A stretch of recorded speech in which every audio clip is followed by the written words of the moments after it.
The sweet potato casserole sat on my kitchen counter, still warm from the oven. I had baked it at 6 in the morning, wanting everything perfect for Thanksgiving dinner. The marshmallow topping had that golden color Diane always praised. 3 green bean casseroles waited beside it, along with my homemade cranberry sauce and 2 pumpkin pies. Everything was ready to load into the car for the drive to Diane's house. Then my phone buzzed. Brandon's text was short. Don't come. The guest list is final. I stared at those 7 words until they blurred. My hands started shaking so badly I had to set the phone down on the counter next to the casserole I'd woken up early to make. The casserole his mother specifically requested. The one she told me 3 weeks ago that Thanksgiving wouldn't be Thanksgiving without. I read the text again looking for some context I'd missed. There was none. Just those 7 words, sent at 7:47 in the morning on Thanksgiving Day. Not even a phone call. Not even an explanation. My finger hovered over his number. I could call him. I could demand answers. I could ask what I'd done wrong, why I was suddenly uninvited from a dinner I'd spent 2 months helping plan. But something stopped me. Instead, I opened my laptop and logged into social media. My hands were steadier now, but my chest felt tight. Diane had posted something 30 minutes ago. I clicked on it. The photo showed her dining room table, already set for the feast. 20 place settings. Diane stood beside it, beaming, her caption reading, "So blessed to have the whole family coming today. Every seat filled with someone I love." I counted the seats. 20. Last week there had been 19. I knew because Diane had called me to discuss the seating arrangement. She'd wanted me next to Brandon's sister Rachel because you two always have such lovely conversations. Someone new had been added. Someone had taken my seat. I scrolled through the comments. Brandon's cousin Jennifer had written, "Can't wait to meet Amber finally. Brandon's told us so much about her." Amber. I sat down slowly in my kitchen chair. Amber worked at Brandon's office. He'd mentioned her a few times over the past 6 months. Always casually. Always in passing. Amber suggested a new filing system. Amber knows this great lunch spot. Amber thinks I should apply for the senior position. I'd never thought much about it. Brandon worked with lots of people. He mentioned colleagues all the time. But Amber was coming to Thanksgiving dinner. Amber had my seat. And I had been uninvited via text message. My phone buzzed again. This time it was Diane. "Naomi, honey, I hope you understand.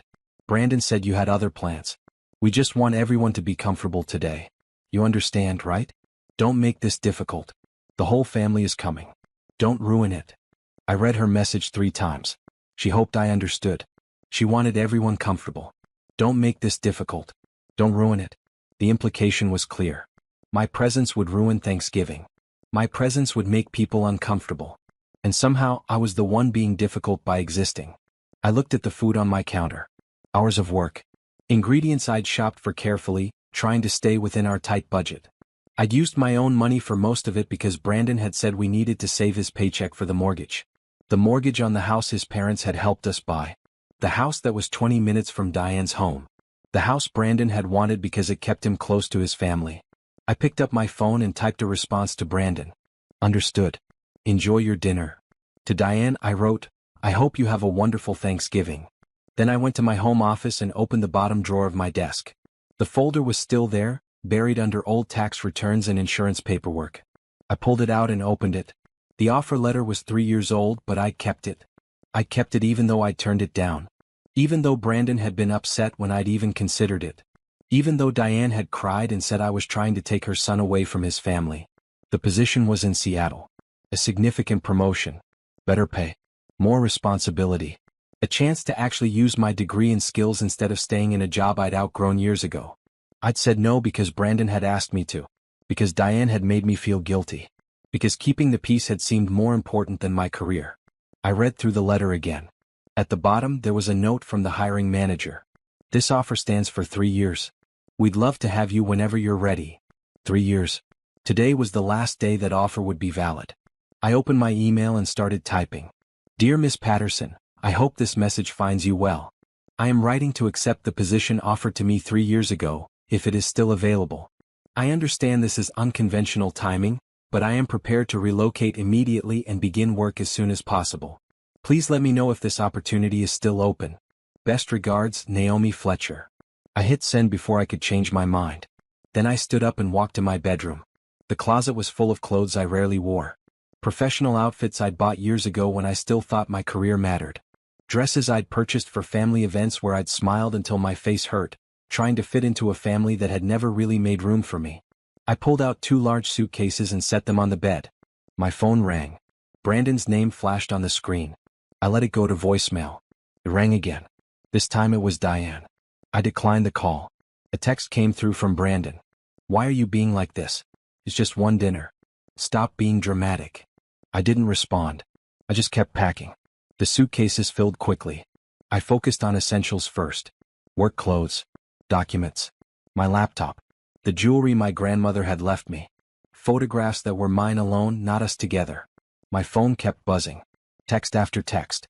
"Brandon, you're acting crazy." "Diane, this is so unlike you. Please call me." "Rachel, Mom is really upset. Can you just apologize?" "Apologize? For what? For being uninvited?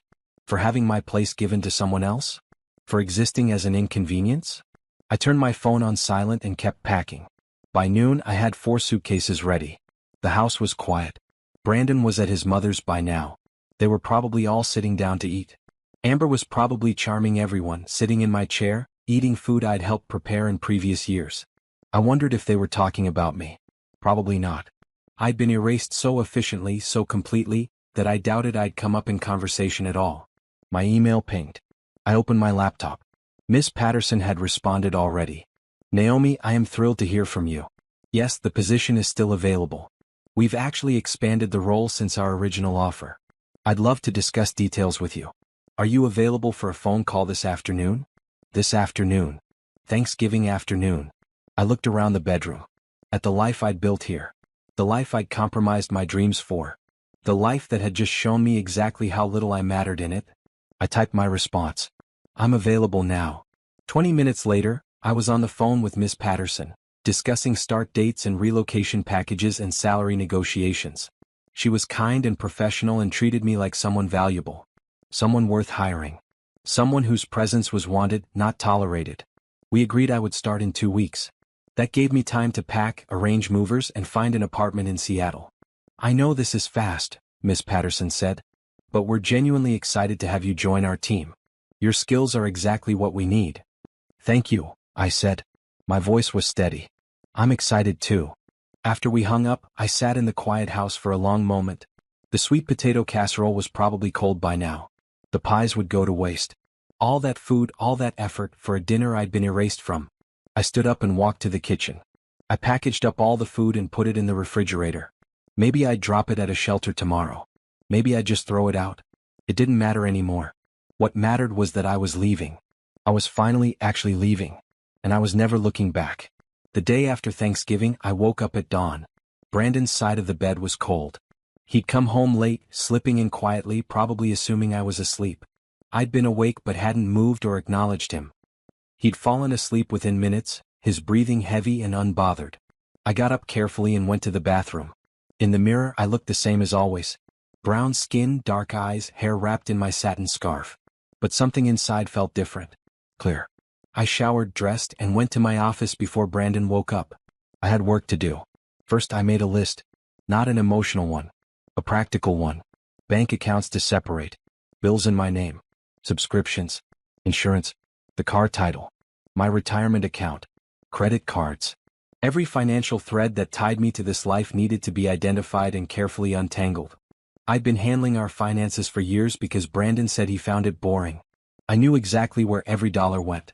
That knowledge was about to become very useful. I opened a new bank account at a different institution. Online, private, completely separate. Then I calculated exactly what I'd contributed to our joint account over the past 5 years. My salary had always been higher than Brandon's, though he didn't like to admit it. I'd paid more than half of everything. The mortgage, the utilities, the insurance, the groceries, the car payments. All of it. I transferred my portion out of our joint account into my new one. Not a penny more than what I'd put in. Not his money. Just mine. Then I updated my direct deposit information for my current job. My next paycheck would go into my new account. After that, there would only be one more check before I left for Seattle. I changed the address on my credit cards to a P.O. box I'd rent later today. I made a note to forward my mail starting next week. The office door opened. Brandon stood there in his pajama pants looking confused. "You're up early," he said. "I have things to do." He walked over, trying to look at my computer screen. I closed the laptop. "Are you still mad about yesterday?" he asked. "It wasn't personal, babe. Mom just thought it would be better this way." "Better for who?" He sighed like I was being difficult. "Better for everyone. Amber is new to the area. She doesn't have family here. It was a nice thing to include her. By excluding me, you're making too big a deal out of this. It was one dinner." I looked at him. Really looked at him. Brandon was handsome in a conventional way. Tall, fit, clean cut. He knew how to smile and charm. He charmed me 6 years ago at a work conference. He'd seemed confident and kind. But right now, standing in my office, minimizing my hurt, he just looked small. "I'm leaving," I said. He laughed. "What, the room? Okay, dramatic." "No. I'm leaving you. I'm moving to Seattle. I accepted a job offer yesterday." The smile dropped from his face. "What are you talking about?" "I'm moving. In 2 weeks." "Very funny, Naomi. You're not going anywhere. I start my new job on December 10th. I've already signed the paperwork." He stared at me. Then he laughed again, but it sounded forced. "You're bluffing. You're trying to make a point about Thanksgiving." "Fine, point made. Can we move on?" "I'm not bluffing." "Yes, you are. You turned down that Seattle job years ago. You chose to stay here. With me. With our life. I chose wrong." His face reddened. "This is insane. You're throwing away our marriage over one dinner?" "I'm leaving because that one dinner showed me what I should have seen years ago. I don't matter here. Not to you. Not to your family. I'm just someone who makes life easier for everyone else." "That's not true." "Then why wasn't I at Thanksgiving?" "I told you. Amber needed." "I don't care about Amber." My voice was calm. Steady. "I care that you uninvited me via text. I care that your mother told me not to ruin the day by existing. I care that you gave my seat to someone else and expected me to just accept it." "You're being sensitive." "I'm being clear. I'm leaving. You can accept it or not. That's your choice." Brandon ran his hand through his hair. "Mom is going to lose it." "Not, I'm going to lose it." "Not, I don't want you to go." "Not, I'm sorry. Please stay." Just that his mother would be upset. "That's not my problem anymore," I said. "Naomi, come on. Let's talk about this rationally." "I am being rational. I have a better job, better pay, and a fresh start waiting for me." "That's extremely rational." He switched tactics, his voice softening. "What about the house? The mortgage? What about it? We bought this together. Your parents gave us the down payment. The house is in your name. I've just been contributing to the mortgage." His eyes narrowed. "So you're just going to stop paying?" "I'm taking my income with me, yes. You'll need to figure out how to cover your own bills." "That's vindictive." "That's independence."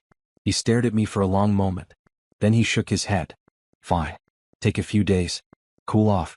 You'll realize you're overreacting." He left the office, closing the door behind him. I opened my laptop again and continued working through my list. By the afternoon, I'd rented a P.O. box, researched apartments in Seattle, and scheduled a call with a divorce attorney for Monday morning. I'd also emailed my current boss, giving notice that I'd be leaving in 2 weeks. She responded within an hour, disappointed but understanding. Brandon spent the day watching football, acting like our conversation hadn't happened. Like I hadn't just told him I was leaving. That evening his phone rang. Diane's name flashed on the screen. "Hey, Mom," he answered, walking into the other room. I could hear his voice through the walls, though not the exact words. The tone shifted from casual to defensive to irritated. When he came back, his face was tight. "Mom noticed some weird stuff with the bank account," he said. "Did she?" "Yeah. She checks our account sometimes. Just to help us budget." "She has access to our bank account?" "She helped us buy the house. She just likes to make sure we're being responsible." I took a slow breath. "That account no longer has my money in it." "What did you do?" "I moved my contributions to my own account. Everything I put in over the years I took out. Your money is still there." "You can't just do that." "I can actually. It was my money." His phone rang again. "Diane." He answered immediately. "Yeah, she moved it." "I don't know. She's talking crazy about moving to Seattle?" "No, I don't think she's serious." "Okay, I'll tell her." He hung up and looked at me. "Mom wants to talk to you." "No." "Naomi." "No. I'm not discussing my decisions with your mother. She just wants to understand. She can want all she likes." I don't owe her an explanation. Brandon's face went red. You're being selfish. Do you know how much stress you're causing? I'm causing? Yes. This whole dramatic exit. It's unnecessary. Then let me go quietly. Mom thinks you're having some kind of breakdown. I'm having a breakthrough. There's a difference. My phone started ringing. Diane's number. I declined the call. She called again. I declined again. A text came through. Naomi, please call me. We need to talk about this. You're making a huge mistake. Brandon loves you. Think about your marriage. Think about this family. I turned my phone face down and went back to my computer. Over the next few days, I methodically dismantled my life in this house. I sorted my belongings from Brandon's. I packed what I wanted to keep. I scheduled movers for the following week. Brandon alternated between ignoring me and trying to convince me I was overreacting. He never once apologized. He never once asked me to stay because he loved me or valued me. He just kept saying I was being dramatic. That I'd change my mind. That I'd realize I was throwing away a good thing. But I wasn't throwing anything away. I was finally picking myself up and walking toward something better. Monday morning, I had a phone consultation with a divorce attorney named Patricia Reeves. She was professional, direct, and experienced. Washington is a no-fault divorce state, she explained. But Oregon, where you currently reside, requires a waiting period. However, since you're moving to Washington for employment, we can file there once you establish residency. How long does that take? You'll need to live in Washington for 90 days before filing. In the meantime, I recommend you document everything. Financial contributions, communications, anything that shows the separation of your life from his. I've already started separating our finances. Good. Keep detailed records. Also, do you have children? No. Shared property beyond the house? The house is in his name only. We have 2 cars, but each is titled individually. Mine is paid off. His still has a loan. Any shared debts? Credit cards, but I've already removed myself as an authorized user on his cards. Our joint cards are paid off. I'll close those accounts this week. You're very organized. I've been managing our finances for 5 years. That will help. Do you anticipate him contesting the divorce? I thought about Brandon's reaction so far. The dismissal. The certainty that I'd come back. I don't think he believes I'm serious yet. He will eventually. Be prepared for that conversation to be difficult. After the call, I felt more grounded. I had a plan. A timeline. A professional helping me navigate the legal aspects. I spent the rest of Monday packing. My books, my clothes, my personal items. Everything that was mine alone went into boxes labeled for the movers. Brandon came home from work and saw the boxes stacked in the guest room. You're really doing this, he said. Yes. This is insane. You said that already? Because it is. You're throwing away 6 years over nothing. If our marriage was nothing, then I'm not losing anything by leaving. He flinched. That's not what I meant. What did you mean? He didn't answer. He just walked away. Tuesday, I rented an apartment in Seattle. A 1-bedroom in a building with good light and a view of the city. It was smaller than the house, but it was mine. My name on the lease. My deposit. My fresh start. Wednesday, the movers came to give me an estimate. Brandon was at work. I showed them what needed to be packed and shipped. They'd come next Tuesday to load everything. Thursday, Diane called again. This time I answered. Naomi, finally. I've been trying to reach you for days. I've been busy. So I hear. Brandon told me about this Seattle nonsense. It's not nonsense. It's a job. A job you turned down years ago. A job that would take you away from your family. Brandon's family. Not mine. Silence. Then, I thought we were your family. You uninvited me from Thanksgiving, Diane. That was just, it was complicated. Amber was new and Brandon thought I wouldn't matter. And you agreed. That's not fair. What's not fair is being erased from my own family gathering. What's not fair is being told I'd ruin the day by existing. I never said that. You texted me not to make things difficult. Not to ruin it. What else could that mean? Diane's voice hardened. You're being vindictive. Taking your money out of the account. Leaving Brandon to handle bills alone. Moving across the country. This is all punishment. This is self-preservation. You're destroying your marriage. My marriage was already destroyed. I'm just acknowledging it. Brandon loves you. Brandon loves convenience. I made his life easier. That's not the same as love. You're making a mistake. Maybe. But it's my mistake to make. I hung up. Friday, I submitted my final paperwork at my current job. My boss, Helen, called me into her office. "I'm sorry to see you go," she said. "You've been an asset to this team." "Thank you. I've appreciated working here." "This Seattle position, it's a significant step up?" "Yes. Senior analyst role. Better pay. More responsibility." Helen nodded. "You've been ready for that kind of role for a while. I'm glad you're taking the opportunity." "So am I. If you ever need a reference, don't hesitate to ask." We shook hands. I cleaned out my desk, said goodbye to my coworkers, and left the office for the last time. That evening, Brandon's sister Rachel called. "Hey," she said, her voice careful. "Mom told me you're leaving." "Yes. Are you okay?" The question surprised me. Rachel had always been kind, but we weren't particularly close. "I'm fine," I said. "Actually, I'm better than fine. I don't understand what happened. Mom said you had a fight about Thanksgiving?" "I was uninvited. My seat was given to someone else. When I decided that was my cue to leave, everyone acted like I was being irrational."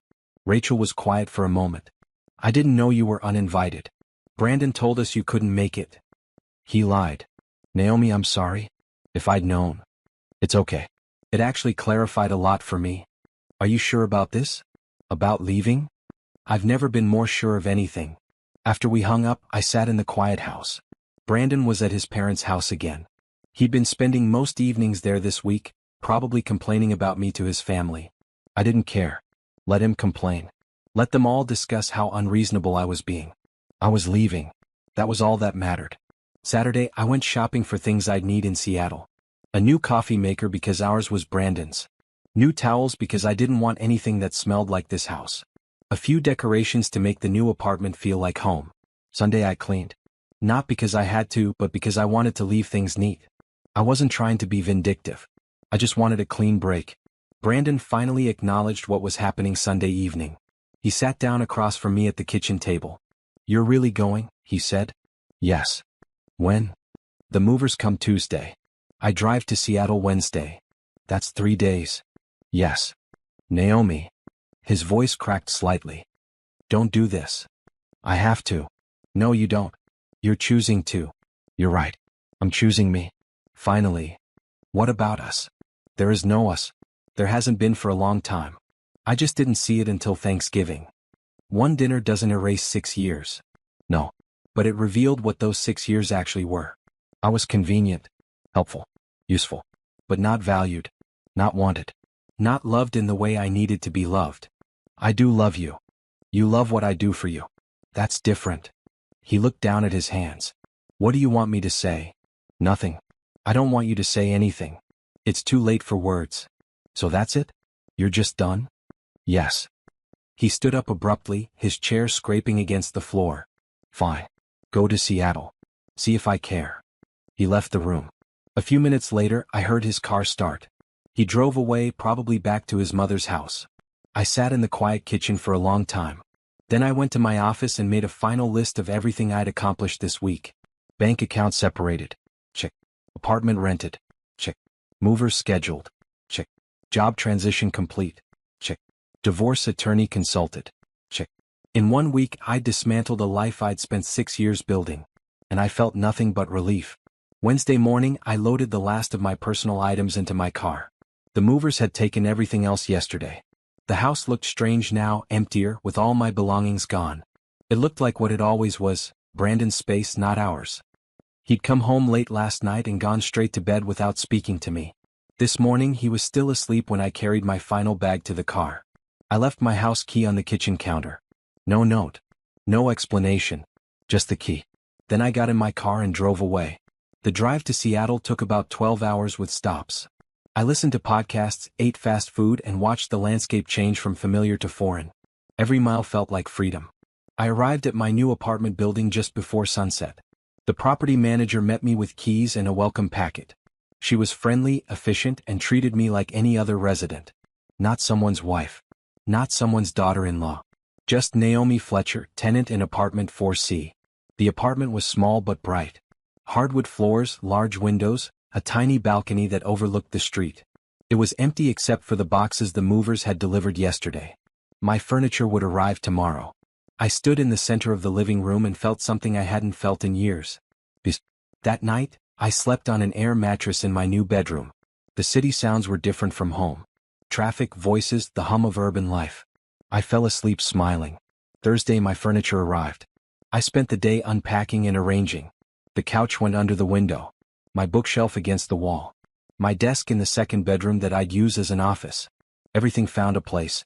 By evening the apartment looked lived in. I'd hung a few pieces of art I'd brought with me. My grandmother's quilt was draped over the couch. The space felt like mine. Friday I reported for my first day at the new job. The office was modern, open, with natural light everywhere. Miss Patterson met me in the lobby. "Naomi, welcome. We're thrilled to have you here." She introduced me to the team. 15 people, all friendly and professional. My new desk had a nameplate, Naomi Fletcher, Senior Analyst. The work was challenging in the best way. Projects that required real thought and expertise. Colleagues who valued input and collaboration. A boss who listened. During lunch, a woman about my age sat down across from me. "Hi, I'm Simone. I work in marketing." "Naomi. I just started today." "I know. Building gossip travels fast. You moved from Oregon?" "Yes. Just got here Wednesday." "That's brave. New job, new city, all at once." "It felt necessary." Simone smiled. "I moved here 3 years ago. Left everything behind. Best decision I ever made." We talked through lunch. Simone was funny, direct, easy to talk to. When lunch ended, she gave me her number. "If you need restaurant recommendations or just want to grab coffee, text me." "I will. Thank you." The rest of the day flew by. At 5, I drove back to my apartment, picked up Thai food on the way and ate dinner on my balcony.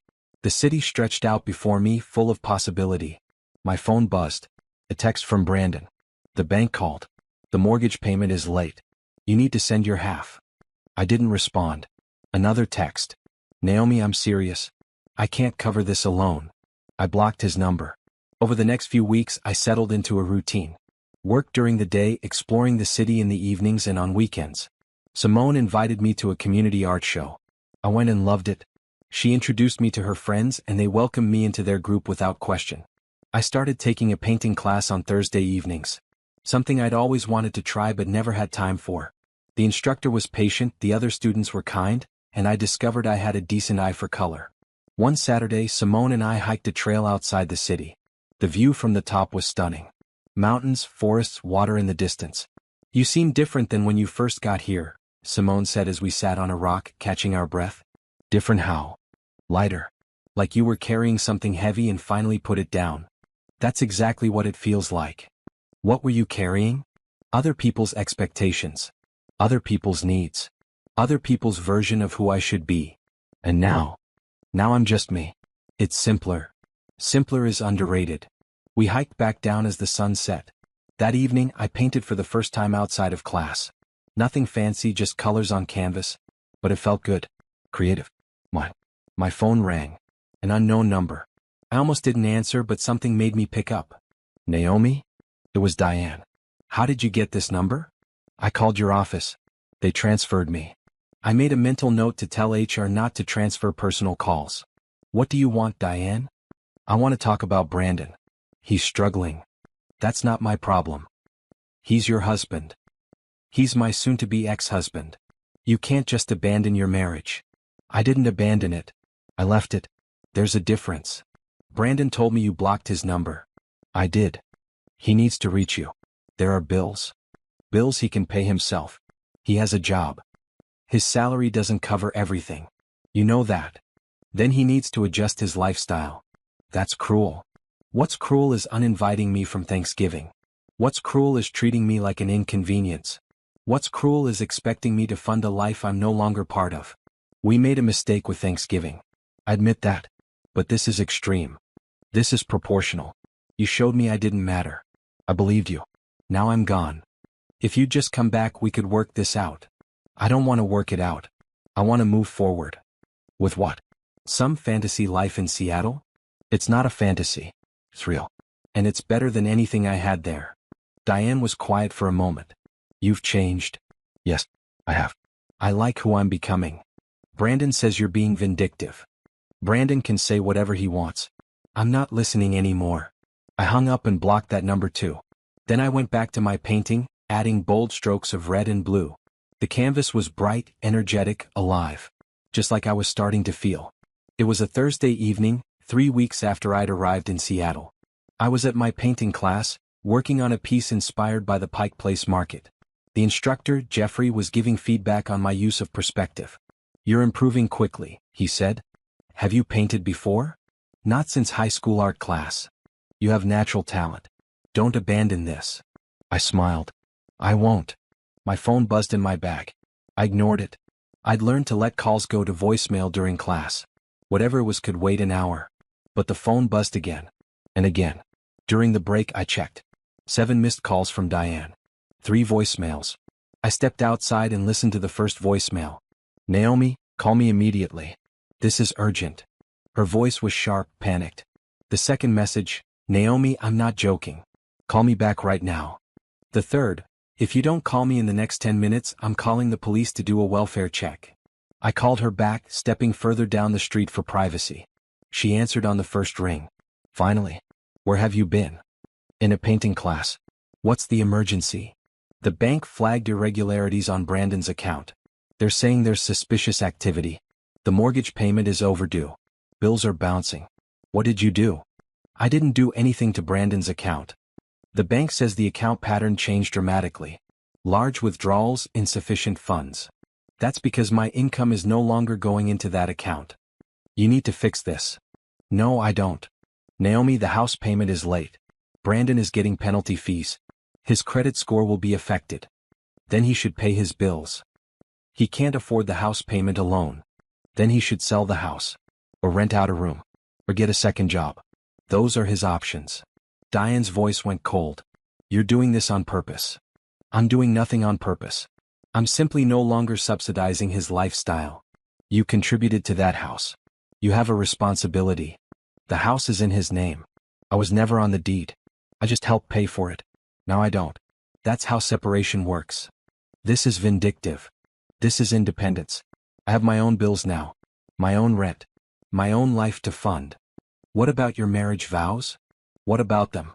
"Brandon broke those when he uninvited me from Thanksgiving. When he made it clear I was expendable. One dinner. One dinner that revealed 6 years of truth. I was funding a life that I wasn't truly part of." "That's not true." "It is true. And you know it. I was useful, helpful, convenient. But I was never truly family. Not in the way that mattered." Diane's voice shook. "If you don't help Brandon with these bills, he's going to lose the house. Then he'll lose the house. How can you be so heartless?" "I'm not heartless. I'm just no longer responsible for fixing problems that aren't mine." "He's your husband." "Not for long. I have a divorce attorney. As soon as I meet the residency requirement, I'm filing." Silence on the other end of the line. Then quietly, "You've really thought this through?" "Yes." "There's nothing I can say to change your mind?" "No." "What about everything we've meant to each other? All these years?" "Diane, you told me not to ruin Thanksgiving by showing up. You made it clear my presence was a problem. Why would I fight to stay somewhere I'm not wanted? I was trying to keep the peace.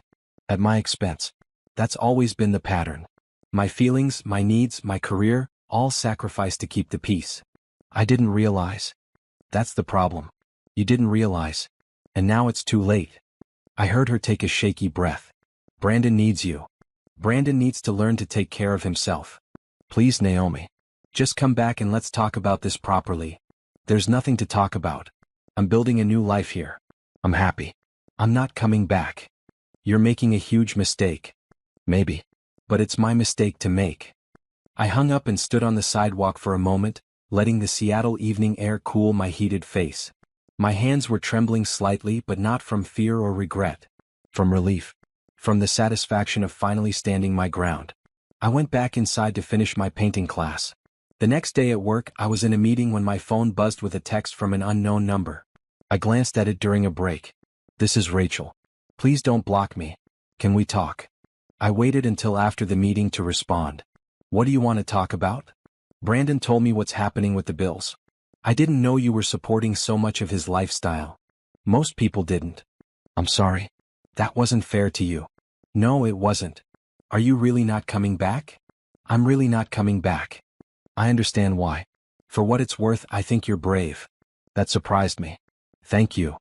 Mom is losing her mind. She's not used to people saying no to her. I noticed. Brandon is a mess. He had to borrow money from Dad to cover the mortgage. He'll figure it out.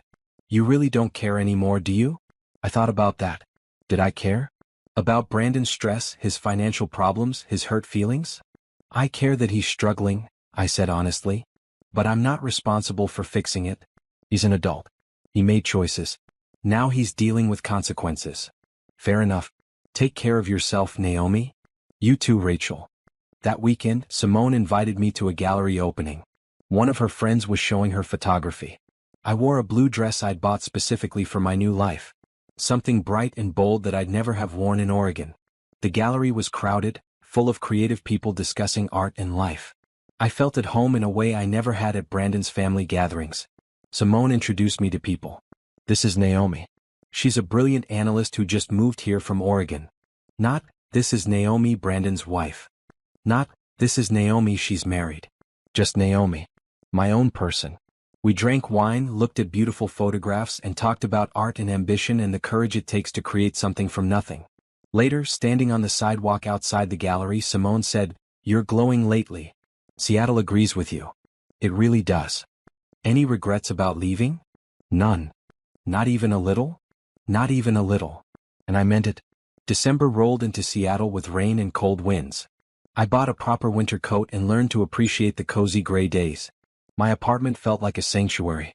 I'd added plants to the windowsills, filled the bookshelves, and hung my own paintings on the walls. Work continued to go well. I'd completed my first major project and received praise from the senior leadership. Ms. Patterson mentioned a potential promotion path for next year.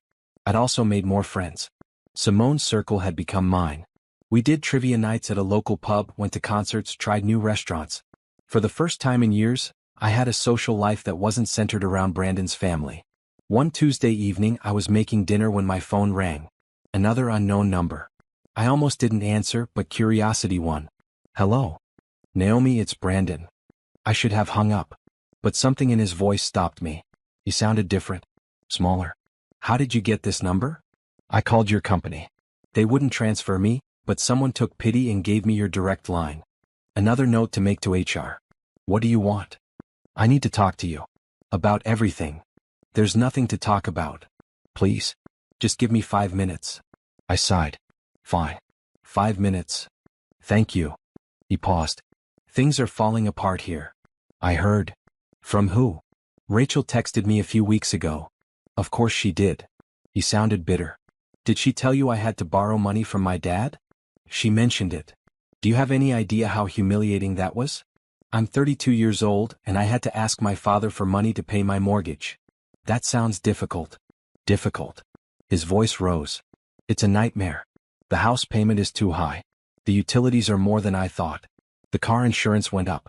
I can't afford any of this. Then sell the house. I can't. We're underwater. We owe more than it's worth. Then rent out rooms. Get a roommate. I shouldn't have to do that. This is my house." "Your house." "Exactly.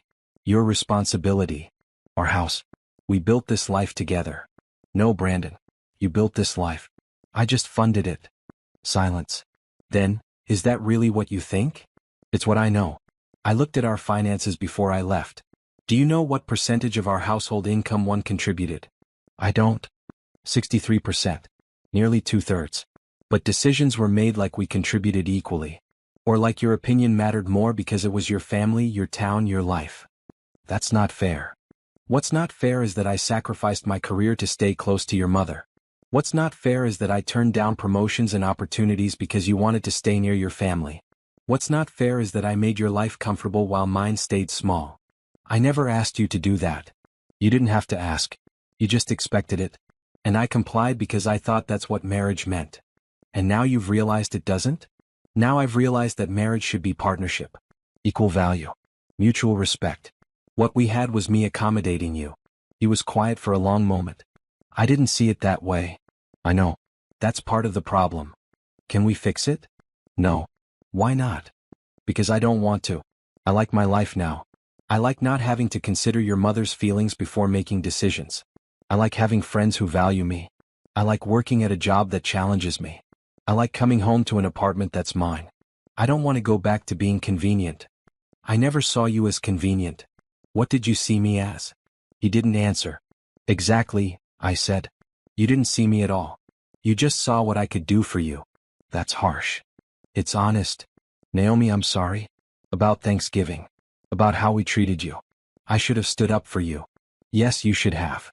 If I could take it back. You can't. And it wouldn't matter if you could. Thanksgiving was just the moment I finally saw clearly. But the problems were always there.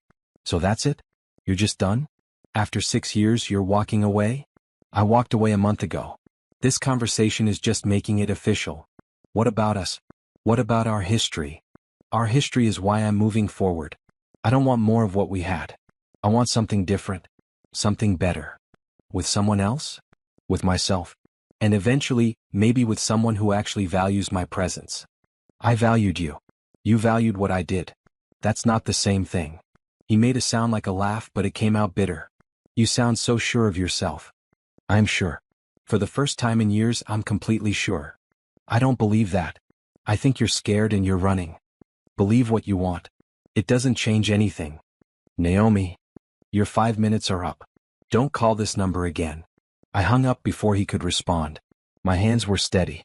My breathing was calm. I felt nothing but relief. I went back to making dinner, a simple pasta dish with vegetables. I ate on my balcony, watching the city lights flicker on as darkness fell. My phone buzzed.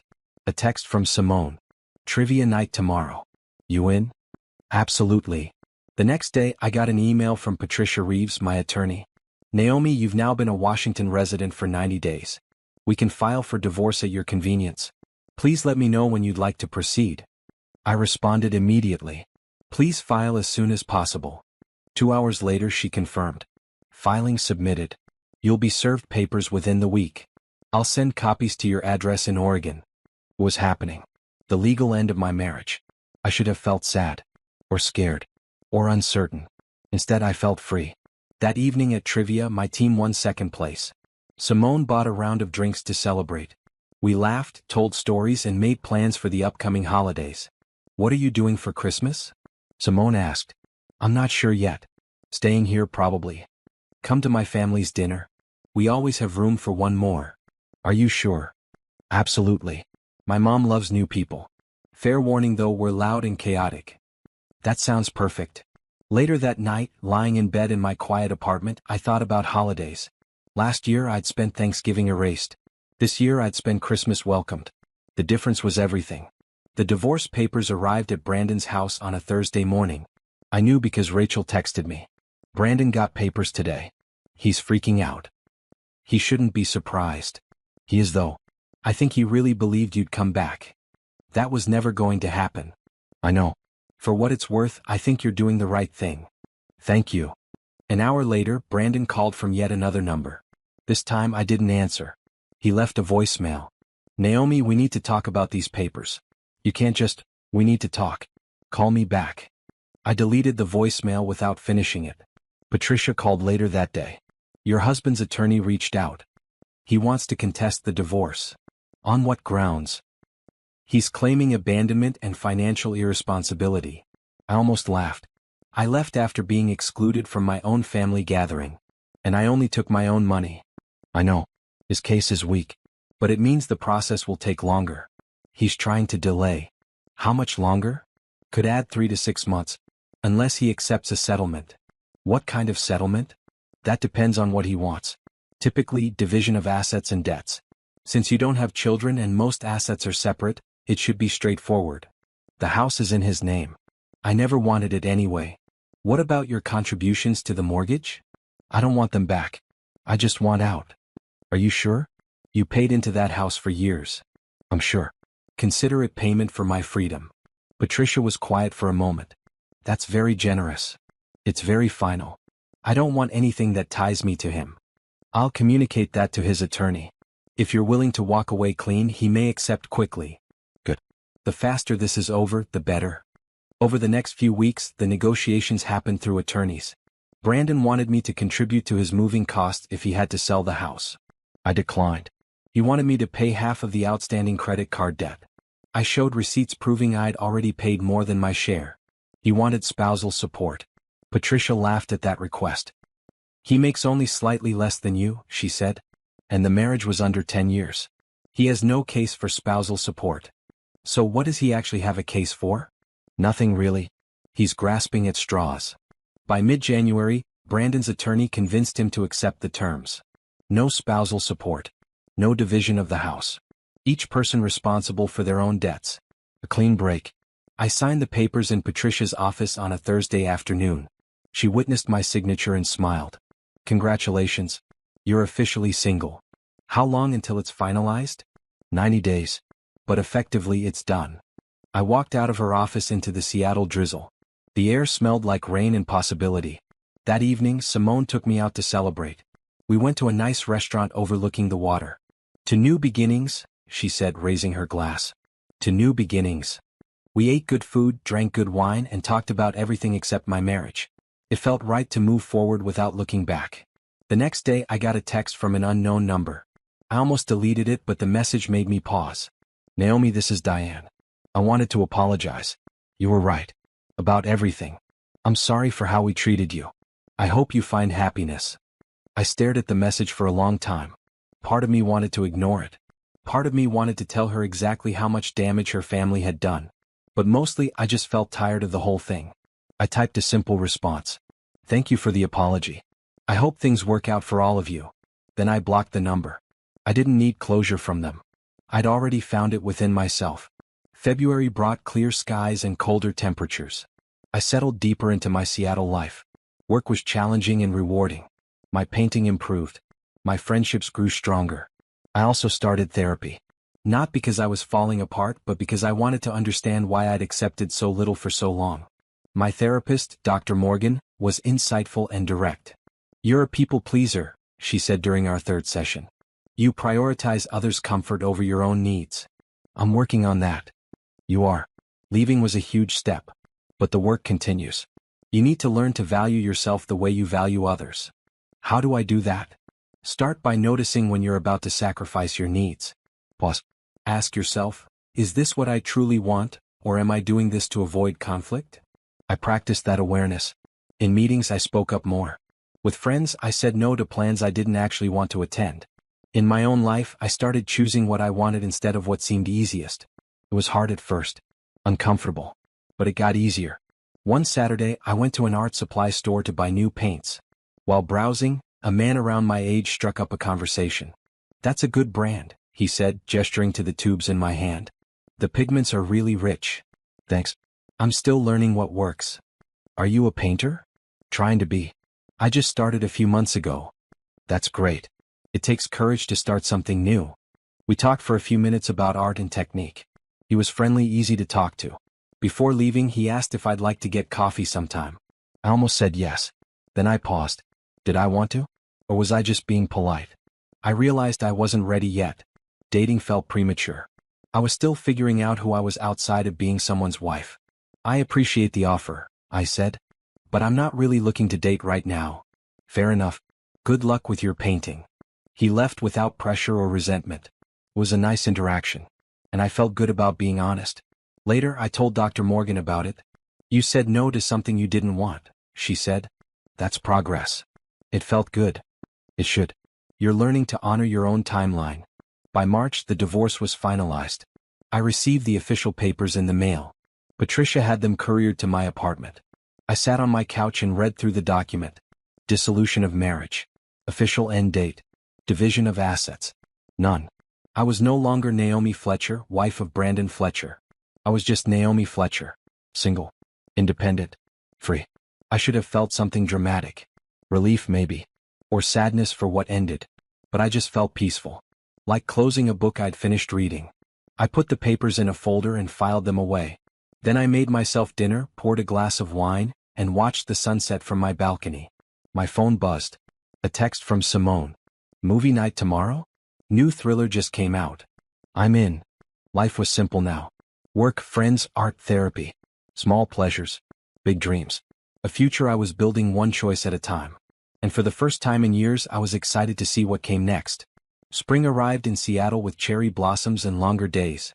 I'd been in the city for 5 months and it felt more like home than Oregon ever had. My job continued to exceed expectations.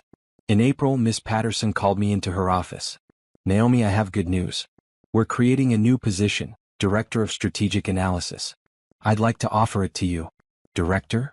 I tried to keep the surprise from my voice. You've exceeded every expectation. Your insights have shaped several major projects. The team respects you. You're ready for leadership. I don't know what to say. Say yes. It comes with a significant raise and more autonomy in project selection. Then yes. Absolutely yes. She smiled. Congratulations. You've earned this. I walked back to my desk feeling like I was floating. 6 months ago, I'd been invisible in my own marriage.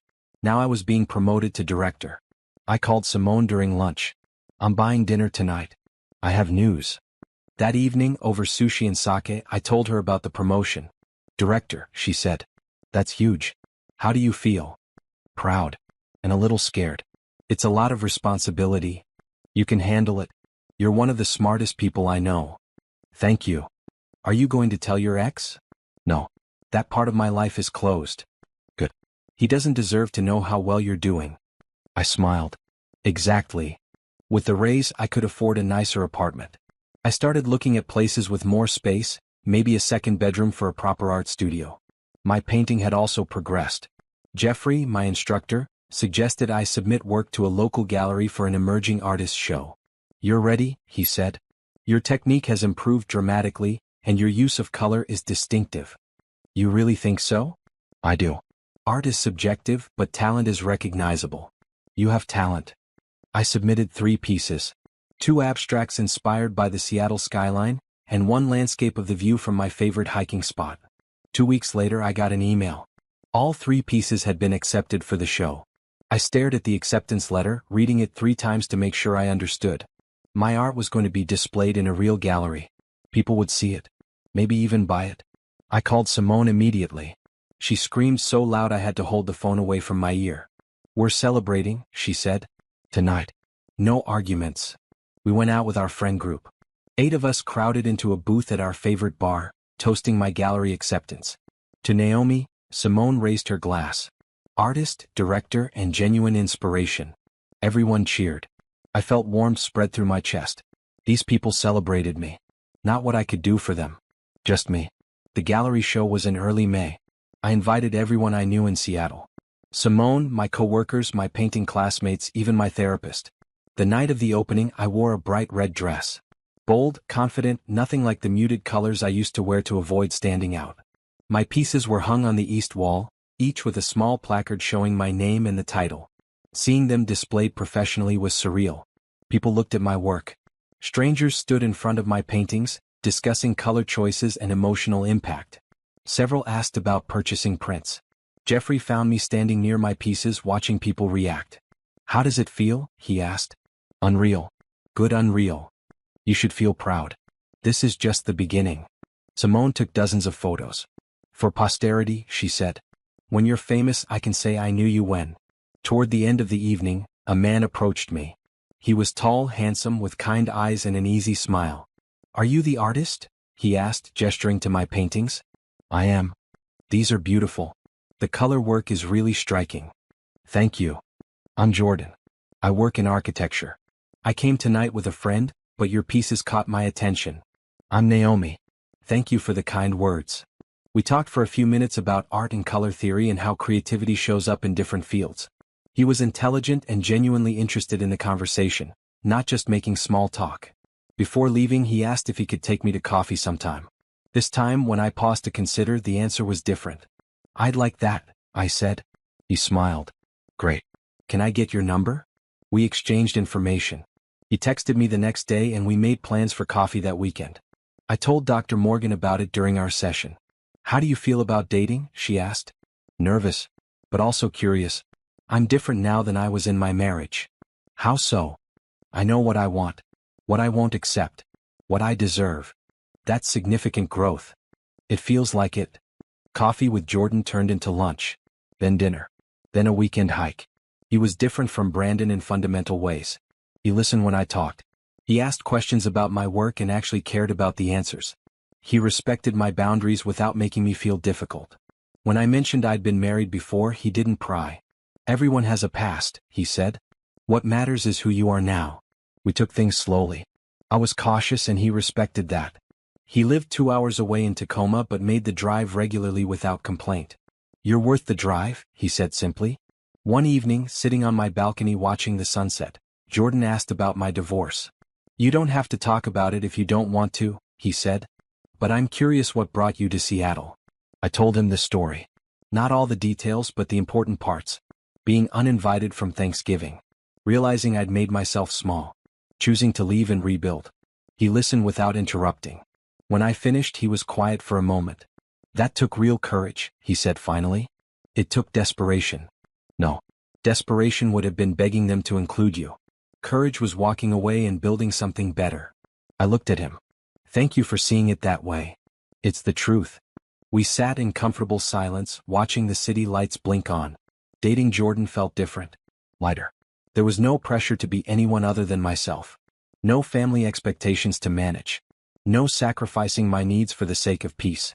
It was just two people getting to know each other, seeing if something real could develop. And for the first time in a long time, I was open to that possibility.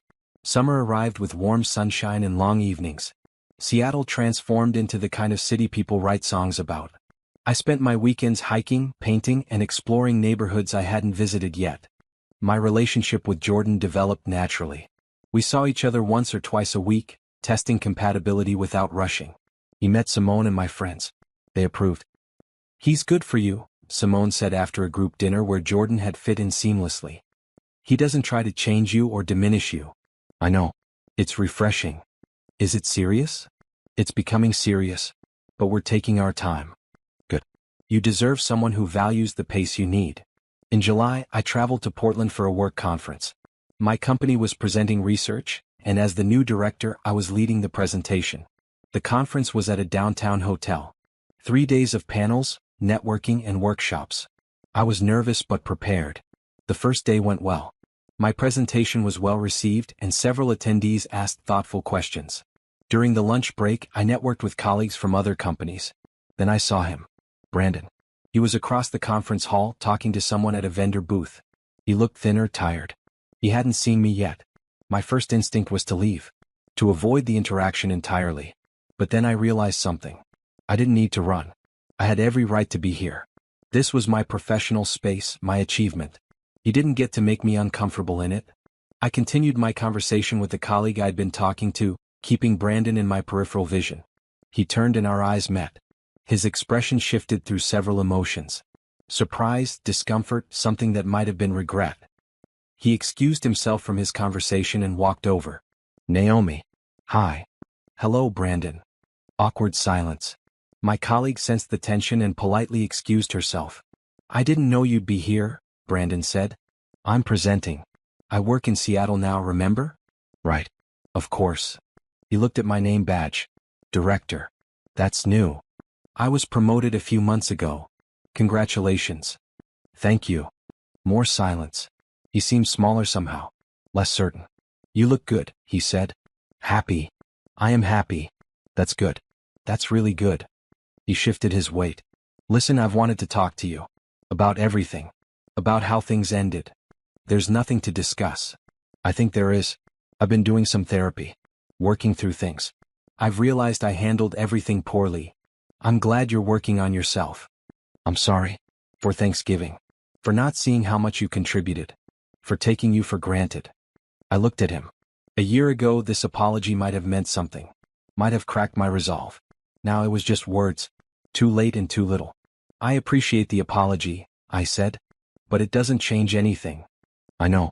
I just wanted you to know that I see it now. What I lost. How good you were to me.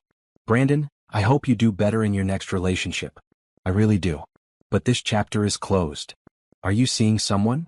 The question was invasive, but I answered anyway. That's not your business anymore. He nodded slowly. Right. Of course not. He looked around the conference hall, then back at me. I should let you get back to networking. Take care of yourself. You too. He walked away. I watched him go, waiting for some emotion to surface. Sadness maybe. Or anger. Or residual affection. But I felt nothing except mild relief that the interaction was over. I spent the rest of the conference focused on my work. I didn't see Brandon again. If he was avoiding me or if we just moved in different circles, I didn't know and didn't care. On the last day, I presented a workshop on data analysis techniques. The room was packed. 50 people taking notes, asking questions, engaging with the material. This was who I was now. A director. An expert. Someone people came to learn from. After the workshop, several attendees asked for my contact information to continue the conversation. I exchanged business cards and felt pride in what I'd built. That evening, I drove back to Seattle.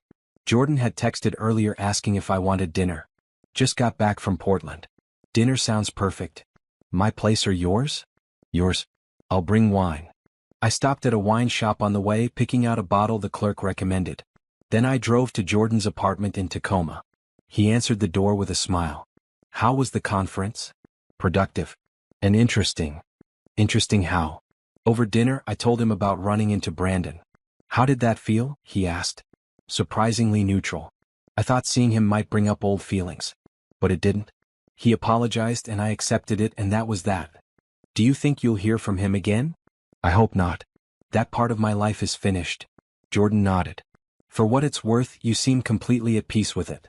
I am. That's what surprised me. A year ago I was devastated. Now I just feel grateful I left. Life is better? Life is mine. That's what matters. We finished dinner and sat on his couch talking about future plans. Jordan was considering a job opportunity in Seattle. Closer to me but also better for his career. Would you mind if I moved closer? He asked. I'd like that. But only if it's what you want professionally, not just personally. It's both. The job is better. And being closer to you would be a bonus. I smiled. Then I think you should consider it seriously. I will. Later, driving home, I thought about the difference between my relationship with Brandon and my relationship with Jordan. With Brandon, I'd always felt like I was accommodating, adjusting, making space for him while shrinking myself. With Jordan, there was balance, give and take, respect and consideration. It wasn't perfect. No relationship is. But it was healthy. And that was everything. When I got home, there was a voicemail from an unknown number. I almost deleted it without listening. But something made me play it. Hi Naomi. This is Rachel. I heard you ran into Brandon at the conference. He told me you looked happy. I'm really glad. You deserve happiness. I just wanted you to know that. Take care. I saved the message. Then I texted back the number she called from. Thank you, Rachel. I hope you're well too. She responded immediately. I am. Mom is doing better too. We've all learned a lot from this situation. Thank you for that. Take care of yourself. You too. I set my phone down and looked around my apartment. My paintings on the walls. My books on the shelves. My life, built piece by piece, was a good life. A life I'd chosen. A life that finally fit. November arrived with crisp air and falling leaves. I'd been in Seattle for a year. A full year of independence, growth, and self-discovery. Jordan had taken the Seattle job and moved into an apartment 15 minutes from mine. We'd been dating for 6 months and it was the healthiest relationship I'd ever had. Work continued to challenge me in the best ways. I'd hired 2 new analysts to join my team and found that I enjoyed mentoring. Helping others develop their skills gave me satisfaction I hadn't anticipated. My art had also progressed. The gallery show in May had led to 3 sales. I'd been invited to participate in another show in January. Jeffrey told me I should consider applying to art residencies. You have something unique, he said. Don't let it go to waste. On a Wednesday afternoon in mid-November, Simone called me at work. Hey, what are you doing for Thanksgiving? I'd been so focused on work and life that I'd barely thought about the holiday. Last year at this time, I'd been baking sweet potato casserole in a kitchen in Oregon, trying to be perfect for people who didn't value me. I haven't made plans yet, I said. Why? I'm hosting. Small gathering at my place. You, Jordan, a few friends. Nothing fancy, just good food and better company. You in? Are you sure? I don't want to impose. Naomi, you're one of my best friends. You're not imposing. You're invited. Big difference. Then yes, I'd love to come. Perfect. Can you bring that cranberry sauce you made for the potluck last month? Everyone loved it. Absolutely. After we hung up, I sat at my desk feeling grateful. Last year, I'd been uninvited from Thanksgiving. This year I was wanted. Genuinely wanted. The irony wasn't lost on me. Jordan and I went shopping together for ingredients. He was making roasted vegetables and I was handling the cranberry sauce and a pumpkin pie. This is my first real Thanksgiving in years, I said as we browsed the produce section. What do you mean? Last year was the disaster that started everything. The years before that, I was always stressed trying to please Brandon's family. This is the first time I'm celebrating because I want to, with people I actually want to spend time with. He put his arm around my shoulders. That's what holidays should be. Celebration, not obligation. Exactly. On Thanksgiving morning, I woke up early and started cooking. Not out of anxiety or duty, but because I enjoyed it. The cranberry sauce simmered on the stove, filling my apartment with sweet, tart aromas. The pie baked in the oven.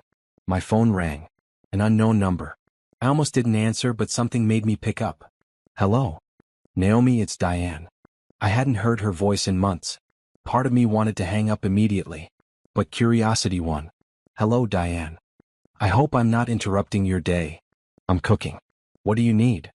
She took a breath. I wanted to call and apologize. Properly this time. Last year we treated you terribly. I treated you terribly. I've spent this whole year thinking about it and I'm ashamed. Okay. You were part of our family for 6 years. You were always kind, always helpful, always trying to make things work. And we excluded you. We made you feel unwelcome. That was cruel. Yes, it was. I've talked to Brandon. He's doing better now. Therapy has helped him see things more clearly. But the damage is done and I know that. I'm not calling to ask you to come back or to forgive us. I'm just calling to say I'm sorry. You deserved so much better. I was quiet for a moment, processing. Thank you for saying that. How are you? Brandon said he saw you at a conference. He said you looked happy. I am happy. Good. That's good. Are you celebrating today? Yes. With friends in Seattle. I'm glad you have people there. You deserve to be surrounded by people who value you. I am. They do. Well, I won't keep you. I just wanted to reach out. To close that circle properly. Thank you for everything you did for our family. I hope your life in Seattle is everything you wanted it to be. It is. Thank you. Happy Thanksgiving, Naomi. Happy Thanksgiving, Diane. I hung up and stood in my kitchen for a moment. The apology had been genuine. I could hear it in her voice. The regret, the understanding that had come too late. Part of me appreciated it. But it didn't change anything. That chapter was still closed. I finished cooking and packed everything into containers. Jordan came over to help me carry everything to Simone's apartment. Her place was warm and inviting. Candles on the table, music playing softly, the scent of roasting turkey filling the air. 8 of us gathered around her dining table. Simone made a toast before we ate. To chosen family.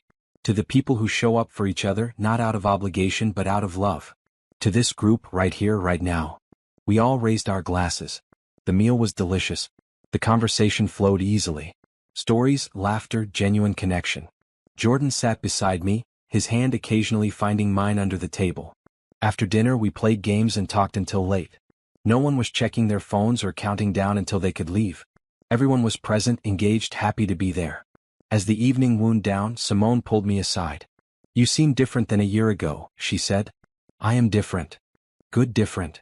The best different. I'm proud of you. For leaving. For starting over. For building this life. Thank you for being part of it. She hugged me. Always. Jordan and I walked back to my apartment around 10. The Seattle streets were quiet, the air cold and clear. That was a perfect Thanksgiving, he said. It really was. What are you thinking about? How different this year is from last year. How much has changed? Do you miss any of it? Not even a little. I miss who I thought I was becoming when I was younger. But I don't miss the life I left behind. Are you happy? I'm really happy. He kissed me softly. Good. You deserve that. Later, lying in bed, I reflected on the past year. The pain of being uninvited. The courage it took to leave. The uncertainty of starting over. The gradual building of a new life. It hadn't been easy. There were moments of doubt, of loneliness, of wondering if I'd made the right choice.